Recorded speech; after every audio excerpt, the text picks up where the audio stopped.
កម្មវិធីនេះនាំមកជូនដោយមិត្តសម្លាញ់និងដៃគូនៃពន្ធកិច្ច Choice Meyer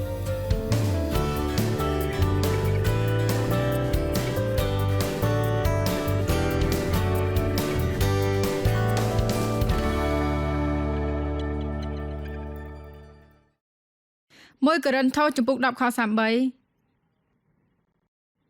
រីឯខ្ញុំវិញលោកប៉ូលជាអ្នកដែលនិយាយរីឯខ្ញុំវិញព្យាយាមអាចមានន័យថាខំប្រឹងព្យាយាមខំប្រឹងយ៉ាងខ្លាំងផ្គាប់ចិត្តមនុស្សទាំងអស់ក្នុងគ្រប់កិច្ចការដោយសម្របខ្លួនទៅតាមគំនិតនិងអារម្មណ៍របស់អ្នកដទៃខ្ញុំមិនស្វែងរកឬគិតពីផលប្រយោជន៍ផ្ទាល់ខ្លួនឬកេងចំណេញពីគេទេតែស្វែងរកប្រយោជន៍សម្រាប់មនុស្សទាំងអស់ឲ្យគេបានការសង្គ្រោះលោកប៉ូថាខ្ញុំខំប្រឹងយ៉ាងខ្លាំងដើម្បីកុំឲ្យខ្លួនឯងធ្វើតាមអារម្មណ៍របស់ខ្លួនឯងឬធ្វើតាមចិត្តរបស់ខ្លួនឯងគ្រប់ពេលវេលានោះទេប្រសិនបើនរណាម្នាក់មានគំនិតខុសពីខ្ញុំវាមិនអីទេព្រោះគំនិតគេជារបស់គេហេតុអ្វីបានជាយើងខំប្រឹងព្យាយាមឲ្យមនុស្សគិតដូចយើងម្ល៉េះឥឡូវនេះខ្ញុំសូមប្រាប់អានកបាំងមួយដែលឥតគិតថ្លៃតាមពិតឥតគិតថ្លៃទាំងអស់ចេះថាទៅអ្នកអាចបង្កើនចិត្តសុខសាន្តរបស់អ្នកភ្លាមប្រសិនបើអ្នកសម្រេចចិត្តថ្ងៃនេះថាអ្នកនឹងមិនផ្ដល់យោបល់ទៅនរណាម្នាក់ផ្សេងទៀតទេលុះត្រាតែគេសួរយោបល់ពីអ្នក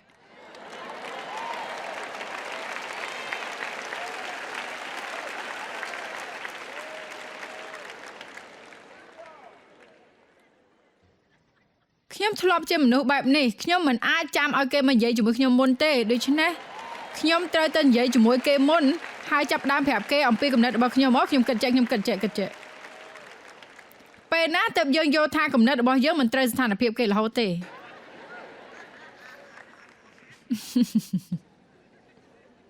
គិតតែពីរឿងរបស់អ្នកនោះចិត្តសុខសាន្តនិងរីកចម្រើននេះជាចំណុចមួយទៀតដែលមានចិត្តសុខសាន្តជាមួយមនុស្សហើយវាសំខាន់សូមកុំចំណាយពេលច្រើនពេកជាមួយមនុស្សដែលអ្នកមិនសូវចូលចិត្តឬមិនពេញចិត្ត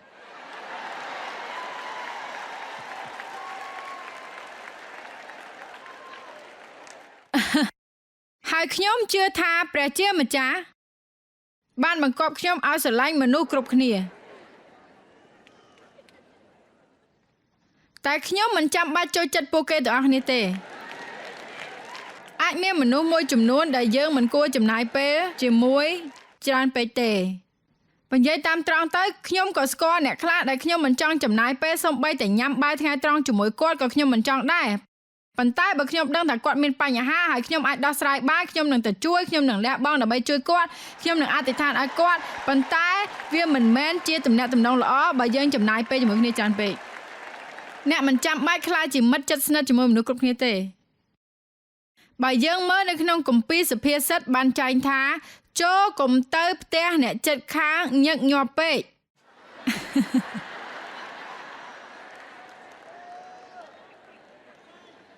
សូម្បីតែមនុស្សដែលអ្នកស្រឡាញ់គេយ៉ាងខ្លាំងយ៉ាងណាក៏ដោយស្រឡាញ់ដោយពិតប្រាកដឥតលាក់ពុតបើអ្នកចំណាយពេលវេលាច្រើនពេកអ្នកកាន់តែពាក់ព័ន្ធជាមួយជីវិតគេច្រើនពេកហើយអ្នកអាចនឹងបំផ្លាញទំនាក់ទំនងល្អដែលអ្នកទាំងពីរមាន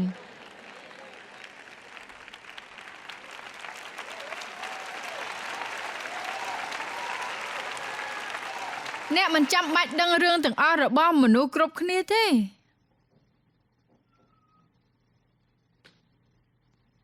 ចូលរៀនរីករាយនឹងចិត្តសុខសាន្តជាមួយព្រះជាមួយខ្លួនឯងនិងអ្នកដទៃផ្សេងទៀតឥឡូវនេះយើងសល់តែ20នាទីទេដើម្បីនិយាយ3ចំណុចហើយមួយនេះសំខាន់សម្រាប់ខ្ញុំមែនតើហើយខ្ញុំចង់ចំណាយពេល20នាទីនេះអស់នៅលើវាតែម្ដង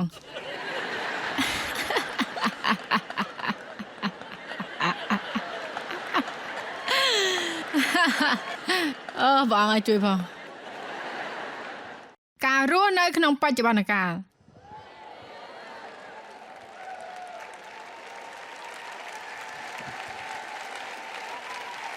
មានហេតុផលដែលព្រះយេស៊ូវហៅអង្គទ្រង់ថាខ្ញុំគឺជាមិនមែនខ្ញុំធ្លាប់ជាខ្ញុំនឹងក្លាយជា តែខ្ញុំគឺជាហើយអំណោយដ៏វិសេសបំផុតដែលយើងគ្រប់គ្នាមានគឺជាពេលវេលាបច្ចុប្បន្នដែលយើងមានឥឡូវនេះនោះគឺជាអំណោយទានដែលព្រះប្រទានដល់យើងខ្ញុំជាមនុស្សដែលមានលក្ខណៈបែបនេះហើយព្រះជាម្ចាស់បានដោះស្រាយពីបញ្ហានេះជាមួយខ្ញុំយូរមកហើយលក្ខណៈរបស់ខ្ញុំគឺជាមនុស្សដែលតែងតែគិតពីសកម្មភាពមុនពេលដែលធ្វើអ្វីមួយខ្ញុំមិនដឹងថាក្រៃលោខ្ញុំមានទម្លាប់នេះដោយសារកាលពីខ្ញុំនៅក្មេងខ្ញុំរងនៅការរំលោភបំពានមានភាពភ័យខ្លាចច្រើនរហូតដល់ខ្ញុំអាចដោះស្រាយសម្រាប់និងរីករាយនៅបច្ចុប្បន្នភាពខ្ញុំតែងតែព្យាយាមគិតទុកមុនថាត្រូវធ្វើម៉េចដើម្បីដោះស្រាយពីបញ្ហាហើយមិនមានរឿងនៅក្នុងគ្រួសារវាអាចមកពីអញ្ចឹងមែនតែអាចមកពីលក្ខណៈរបស់ខ្ញុំផ្ទាល់ដែរប៉ុន្តែឧទាហរណ៍ថានៅពេលដែលយើងផ្ដោតទៅលើកិច្ចការតូចៗរបស់យើងទាំងមិនគិតពីវាខ្ញុំតែងតែកាន់កូនសោផ្ទះនៅក្នុងឡានមុនពេលដែលខ្ញុំទៅដល់ផ្ទះទៀតប៉ុន្តែខ្ញុំតែងតែដោះខ្សែក្រវ៉ាត់ឡានហើយភ្លើងឡានវាលោតភ្លឹងចឹងទៅហើយដេវនឹងនិយាយថាឬកូនស្រីខ្ញុំបើសិនជាកូនស្រីខ្ញុំគឺជាអ្នកដែលបើកឡានគាត់និយាយថាម៉ាក់យើងអត់ទាន់ដល់ផ្ទះទេសូមពាក់ខ្សែក្រវ៉ាត់រហូតដល់យើងទៅដល់ផ្ទះតែនៅក្នុងចិត្តគំនិតខ្ញុំទៅដល់ផ្ទះហើយត្រៀមបើកទ្វារហើយព្រោះខ្ញុំគិតថាបើខ្ញុំដោះថ្មិញខ្ញុំគិតដល់រឿងសិតសក់ហើយខ្ញុំបើសិតសក់ខ្ញុំគិតទៅដល់រឿងអីមួយផ្សេងទៀតហើយខ្ញុំសូមប្រាប់ចេះខ្ញុំតាំងចិត្តនឹងរស់ក្នុងបច្ចុប្បន្នកាលទាំងផ្លូវកាយនិងផ្លូវចិត្តរបស់ខ្ញុំផ្ដោតទៅលើអ្វីដែលខ្ញុំកំពុងធ្វើឥឡូវនេះព្រះគម្ពីរសាស្តាបានចែងថាត្រូវពិចារណាអំពីអ្វីដែលអ្នកធ្វើមិនថាអ្នកនៅទីណាអ្នកត្រូវតែផ្ដោតអារម្មណ៍នៅទីនោះ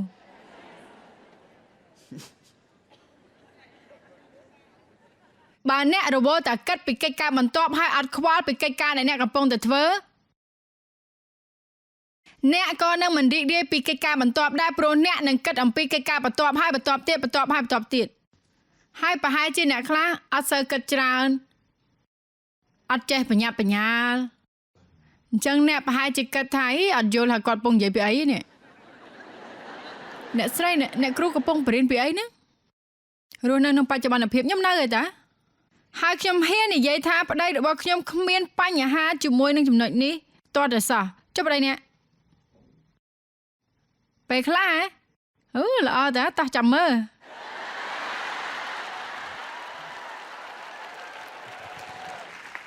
ប្រហែលជាខ្ញុំមានបញ្ហាចំណុចហ្នឹង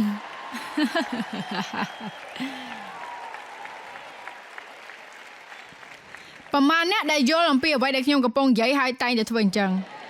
ច្រើនអ្នកដែរតានៅសប្តាហ៍នេះនៅលើផែនដីភាពរវល់រឿងរ៉ាវហើយអ្វីដែលពិបាកដូចជាបច្ចេកវិទ្យាវាល្អហើយប៉ុន្តែពេលខ្លះពេលមានបញ្ហាយើងរៀងពិបាកដែរពេលខ្លះយើងដូចជាអន្ទះអន្តែងខ្លាំងពេលដែលយើងជិះទៅតាមផ្លូវអត់មានសេវាទូរស័ព្ទមិនបានទៅជាអញ្ចឹងគេគួរទៅតម្លើងអង់តានទូរស័ព្ទនៅកន្លែងនេះបានទៅវាល្អតើតែអញ្ចឹងចេះដូច្នេះខ្ញុំចង់ឲ្យអ្នកចាប់ផ្ដើមនិយាយថាខ្ញុំរស់នៅបច្ចុប្បន្នកាលហើយខ្ញុំរីករាយគ្រប់វិនាទីនៃជីវិតរបស់ខ្ញុំរស់នៅបច្ចុប្បន្នកាលរបស់ខ្ញុំហើយខ្ញុំរីករាយគ្រប់វិនាទីនៃជីវិតរបស់ខ្ញុំឥឡូវតាក់ទងនឹងការរីករាយនឹងជីវិតការដែលរៀនរីករាយនឹងជីវិតរស់នៅប្រចាំថ្ងៃរបស់អ្នកគួរតែជាគោលដៅរបស់អ្នកផែននៃការដែលអ្នកដាក់ជីវិតប្រចាំថ្ងៃរបស់អ្នកក្រោកឡើងធ្វើការបើកឡានមកដល់ផ្ទះវិញធ្វើម្ហូបលាងចានបោកខោអាវបង់ទឹកបង់ភ្លើងចូលគេងក្រោកឡើងវិញថ្ងៃច័ន្ទគៀពុតពហសុកសៅរ៍អាទិត្យច័ន្ទគៀពុតពហសុកសៅរ៍អាទិត្យច័ន្ទបើអ្នកអាចរៀនរីករាយនឹងជីវិតបែបនេះលោកអ្នកបានបំបាក់មាសាតាំងដែលវាធ្វើឲ្យយើងមានជីវិតរញ៉េរញ៉ៃ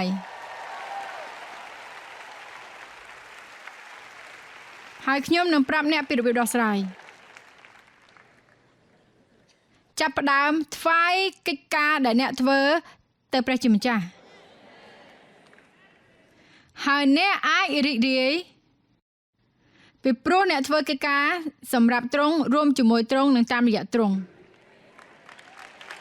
គ្រប់កិច្ចការទាំងអស់កុំគ្រាន់តែទៅធ្វើការដើម្បីបានប្រាក់ខែបើអ្នកមិនពេញចិត្តនឹងការងាររបស់អ្នកអញ្ចឹងទៅរកការងារថ្មីទៅសូមរកការងារណាដែលអ្នកចូលចិត្តធ្វើព្រោះអ្នកចំណាយពេលច្រើនពេកនៅលើជីវិតរបស់អ្នកធ្វើការហើយស្អប់ការងារនោះខ្ញុំស្អប់ចរាចរណ៍ខ្ញុំស្អប់ការងារខ្ញុំស្អប់កុំស្អប់អ្វីទាំងអស់លើកលែងតែអំពើបាបអំពើទុច្ចរិតនិងអរិយបើអ្នកចាប់ផ្ដើមទទួលយកក្តីស្រឡាញ់ខ្ញុំចង់ឲ្យអ្នកនិយាយថាខ្ញុំស្រឡាញ់ជីវិតខ្ញុំ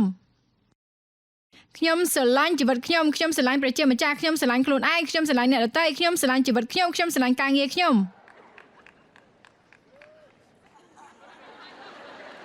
ំចូលចិត្តបោកអាវខ្ញុំចូលចិត្តលាងចាន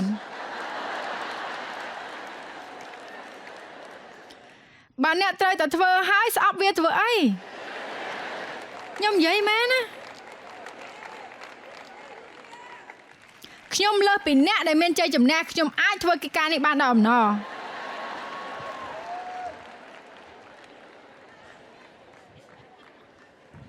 សម្រាប់ខ្ញុំវាគឺជាការជំរុញទឹកចិត្តហើយខ្ញុំពេញចិត្តការជំរុញទឹកចិត្តល្អខ្ញុំចំណាយពេលជាច្រើនមួម៉ៅក្តៅក្រហាយហើយពេលដែលខ្ញុំសម្រេចចិត្តថាខ្ញុំនឹងរៀនរីករាយនឹងជីវិតខ្ញុំមិនដែលគិតថាខ្ញុំជាក្មេងទេខ្ញុំគិតថាខ្ញុំជាមនុស្សធំតាំងពីអាយុ3ឆ្នាំដោយសារតែអ្វីដែលកើតឡើងក្នុងជីវិតរបស់ខ្ញុំអត់អាចធ្វើជាក្មេងម្នាក់បានកាលនៅក្មេងខ្ញុំរស់នៅដូចជាមនុស្សធំខ្ញុំអត់ដឹងថារីករាយនឹងជីវិតបែបណាទេអ្វីដែលខ្ញុំធ្វើនៅក្នុងជីវិតគឺធ្វើឲ្យបានសម្រេចមានគោលដៅហើយធ្វើកិច្ចការផ្សេងទៀតนั่นគឺជាជីវិតរបស់ខ្ញុំហើយខ្ញុំបានសម្រេចចិត្តប្រហែលជាជាង20ឆ្នាំមុនថាខ្ញុំនឹងរីករាយនឹងជីវិតរបស់ខ្ញុំហើយខ្ញុំសូមលើកទឹកចិត្តលោកអ្នកបងប្អូនឲ្យរៀនរីករាយនឹងជីវិតរបស់លោកអ្នកព្រោះព្រះយេស៊ូវយាងមកឲ្យលោកអ្នកបានមានជីវិតរីករាយនិងមានជីវិតពេញបរិបូរណ៍ហូរហៀហើយចូលរីករាយគ្រប់ផ្នែកទាំងអស់នៃជីវិតកុំចេញពីបន្ទប់នេះហើយថាអត់ចូលចិត្តបើកឡានទៅផ្ទះកុំឲ្យគំនិតនឹងចូលក្នុងគំនិតរបស់លោកអ្នកបងប្អូនឲ្យសោះបើឮសំឡេងនឹងហើយចាប់ផ្ដើមនិយាយថាអូខ្ញុំចូលចិត្តសន្និបាតនេះណាតែខ្ជិលបើកឡានទៅផ្ទះដល់នេះអាហ្នឹងហើយដែលលោកអ្នកបងប្អូនត្រូវនិយាយថាខ្ញុំរីករាយនៅអ្វីៗដែលខ្ញុំធ្វើខ្ញុំរីករាយគ្រប់ទាំងវិនាទីនៃជីវិតខ្ញុំហើយពេលអ្នកធ្វើអញ្ចឹងដូចដើរអរិយ1 2អរិយអ្វីឯង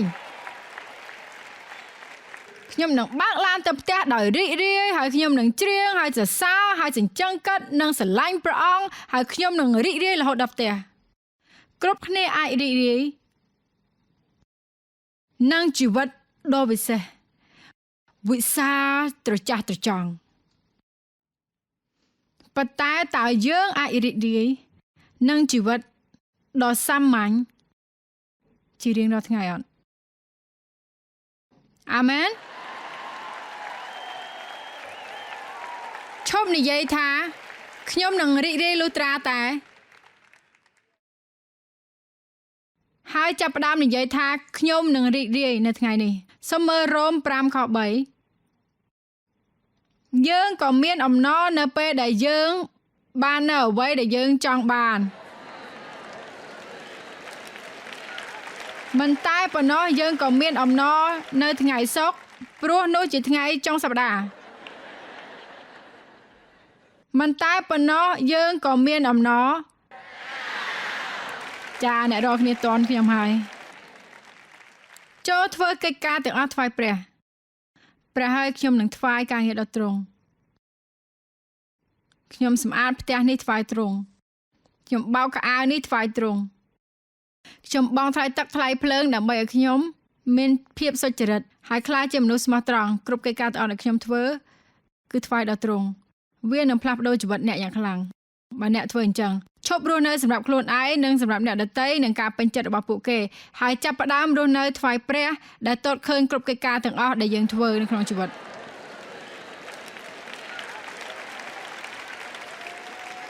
ចំណុចទី11ខ្ញុំមានការលត់ដំនិងការគ្រប់គ្រងខ្លួនឯងខ្ញុំមានសេរីភាពដែលមានព្រំដែនខ្ញុំរីករាយនឹងអ្វីទាំងអស់ដោយមានការចេះប្រមាណខ្ញុំមានការលត់ដំនិងគ្រប់គ្រងខ្លួនឯងសូមកុំគ្រាន់តែថាខ្ញុំមិនអាចគ្រប់គ្រងខ្លួនឯងបានទេផ្នែកហ្នឹងកុំនិយាយអញ្ចឹងកុំថាខ្ញុំឃើញនំមួយហើយខ្ញុំត្រូវញ៉ាំឲ្យអស់ខ្ញុំមានការលត់ដំនិងមានការគ្រប់គ្រងលើខ្លួនឯងឥឡូវខ្ញុំចូលចិត្តលត់ដំខ្លួនឯងនៅលើផ្នែកផ្សេងៗគ្នា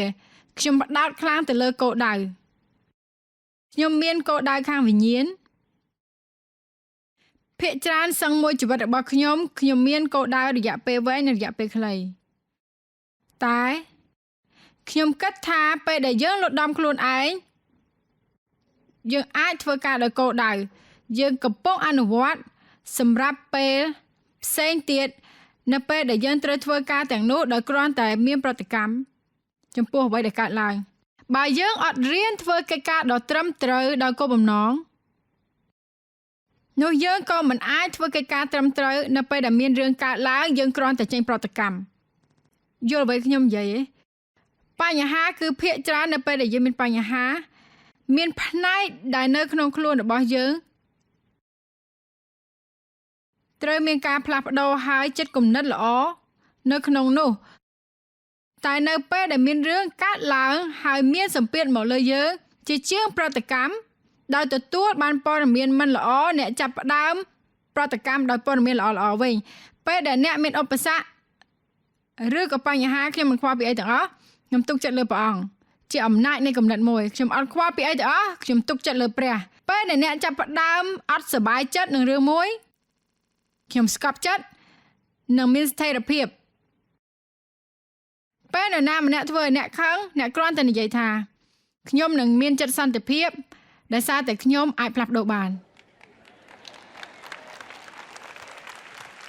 ប្រហែលជាអ្នកអត់ពេញចិត្តនឹងចំណុចនេះខ្ញុំអាចឃើញតាផ្នែកនេះសប្បាយចិត្តតែផ្នែកនេះអត់សប្បាយចិត្តពេលដែលខ្ញុំនិយាយពីការសម្របខ្លួនជាមួយអ្នកដទៃផ្សេងទៀតមិនមែនមានន័យថាអ្នកត្រូវតែយកឈ្នះតាមចិត្តគេឬក៏គេត្រូវឈ្នះចិត្តអ្នកហើយអ្នកឲ្យគេធ្វើតាមខ្លួននោះទេខ្ញុំនិយាយទៅលើចំណុចច្រើនដែលយើងផ្ដោតសំខាន់នៅលើវាខ្លាំងពេកប៉ុន្តែតាមពិតវាមិនសូវសំខាន់អីទេចូលរៀនរីករាយនឹងអារម្មណ៍ដែលអ្នកគ្រប់គ្រងនៅលើសាច់ឈាមរបស់ខ្លួនឯងទោះបីអ្នកមិនពេញចិត្តក៏ដោយ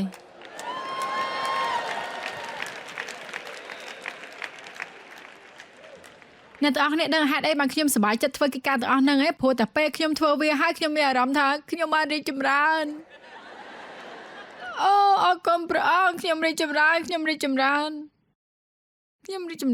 នៅពេលដែលលោកប៉ូលបានរៀនរបៀបលត់ដំខ្លួនឯងគាត់ត្រូវចំណាយពេលដើម្បីលត់ដំខ្លួនឯងហើយនិយាយនឹងធ្វើកិច្ចការដ៏ត្រឹមត្រូវទោះបីគាត់គ្មានអារម្មណ៍ចង់ធ្វើក៏ដោយយើងនឹងមានជ័យជំនះនៅពេលដែលយើងធ្វើឲ្យត្រឹមត្រូវទោះបីយើងគ្មានអារម្មណ៍ក៏ដោយចូលរៀនធ្វើកិច្ចការដ៏ត្រឹមត្រូវ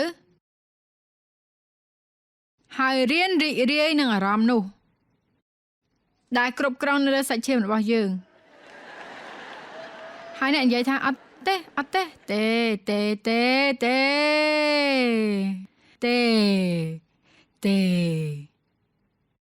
ហើយក្រោយមកសាច់ឈាមនោះឈប់អ្នកនឹងឡើងទៅកម្រិតមួយទៀតដែលថ្មី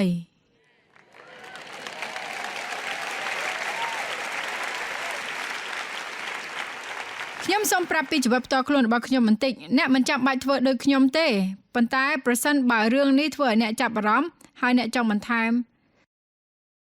ចូលទៅក្នុងជីវិតរបស់អ្នកជាទូទៅខ្ញុំមានគោលដៅប្រចាំថ្ងៃប្រហែលជាថ្ងៃនេះខ្ញុំសម្រេចដោយមានគោលបំណងខ្ញុំនឹងអនុវត្តការដឹងគុណសម្រាប់រឿងតូចតាចដែលខ្ញុំអាចគិតដល់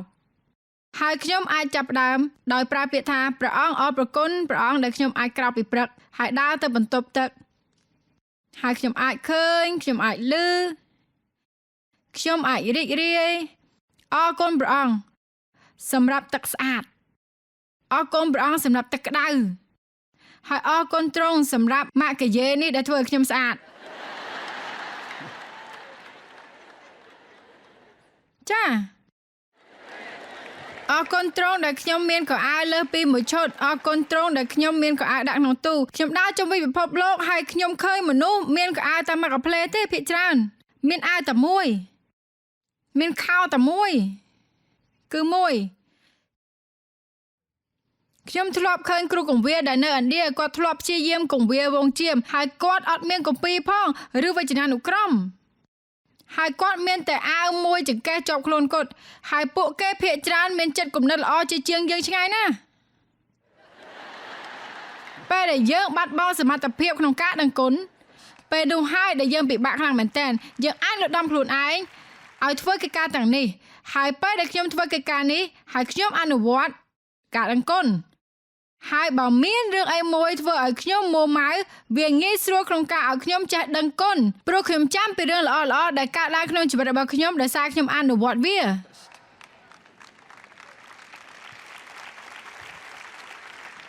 មានថ្ងៃខ្លះខ្ញុំនឹងសម្រេចចិត្តថាមនុស្សម្នាក់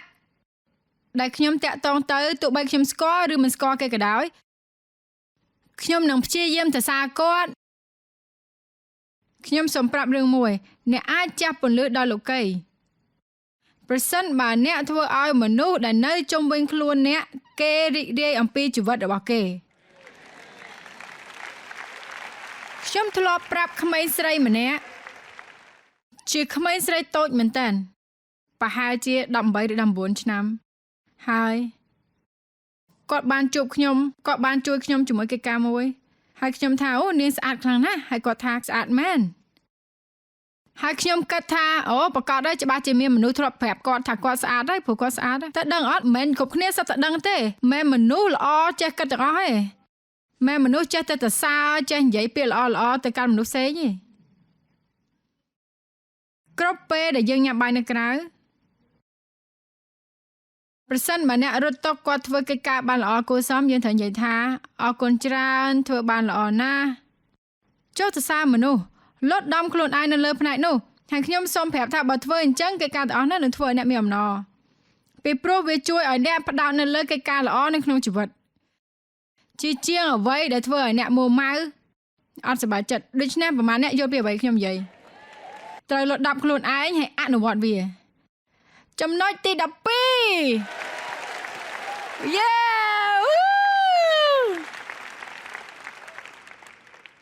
ហើយតាមការពិតភាគច្រើនមនុស្សគេនិយាយអំពីចំណុចនេះមុនប៉ុន្តែខ្ញុំទុកវានិយាយនៅចុងក្រោយគេនៅក្នុងសិក្ខាសាលានេះពីព្រោះខ្ញុំចង់ឲ្យវាជាចំណុចចុងក្រោយដែលអ្នកនៅចងចាំនៅអ្វីដែលខ្ញុំនិយាយអំណាចនៃគំនិតទី12ដែលខ្ញុំចង់ឲ្យអ្នកសេចក្ដីគិតហើយខ្ញុំចង់ឲ្យអ្នកចាប់ផ្ដើមនិយាយពាក្យនេះជារៀងរាល់ព្រឹកថានេះជាអ្វីដែលខ្ញុំចង់ឲ្យអ្នកនិយាយខ្ញុំដាក់ព្រះជាម្ចាស់ជាទី1នៅក្នុងជីវិតរបស់ខ្ញុំគ្រប់កិច្ចការទាំងអស់ដែលខ្ញុំធ្វើ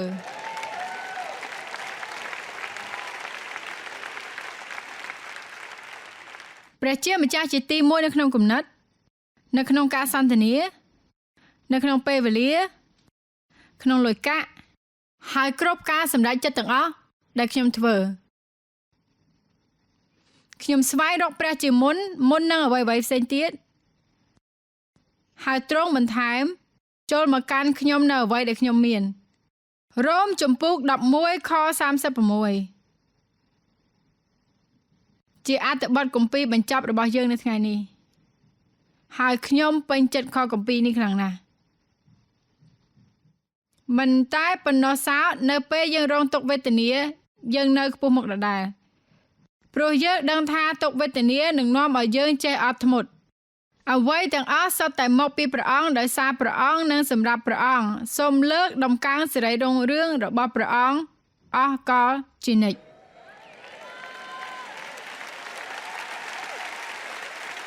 ដូច្នេះនៅពេលដែលយើងចូលដល់ចំណុចនេះសូមផ្ដោតទៅលើព្រះយេស៊ូវនេះជារបៀបថ្មីដែលយើងត្រូវគិតធ្វើអ្វីទាំងអស់ដែលយើងត្រូវធ្វើនៅក្នុងព្រះគ្រីស្ទព្រះជាម្ចាស់ស្រឡាញ់ខ្ញុំដោយឥតលក្ខខណ្ឌ ខ្ញុំនឹងមិនរស់ដោយភាពភ័យខ្លាចហើយខ្ញុំមិនងាយអន់ចិត្តឡើយខ្ញុំស្រឡាញ់មនុស្សហើយខ្ញុំចូលចិត្តជួយគេខ្ញុំទុកចិត្តព្រះទាំងស្រុងហើយខ្ញុំមិនព្រួយបារម្ភទេខ្ញុំស្កប់ចិត្តនិងមានអារម្មណ៍នឹងណព្រះជាម្ចាស់បំពេញសេចក្តីត្រូវការរបស់ខ្ញុំដែលពេញបរិបូរណ៍ខ្ញុំមានចិត្តសុខសាន្តជាមួយព្រះជាមួយខ្លួនឯងនិងអ្នកដទៃខ្ញុំរស់នៅក្នុងបច្ចុប្បន្នកាលនិងរីករាយនៅគ្រប់កិច្ចការដែលខ្ញុំធ្វើខ្ញុំមានការលត់ដំនិងគ្រប់គ្រងខ្លួនឯងហើយខ្ញុំដាក់ព្រះជាម្ចាស់ជាទី1ក្នុងជីវិតខ្ញុំ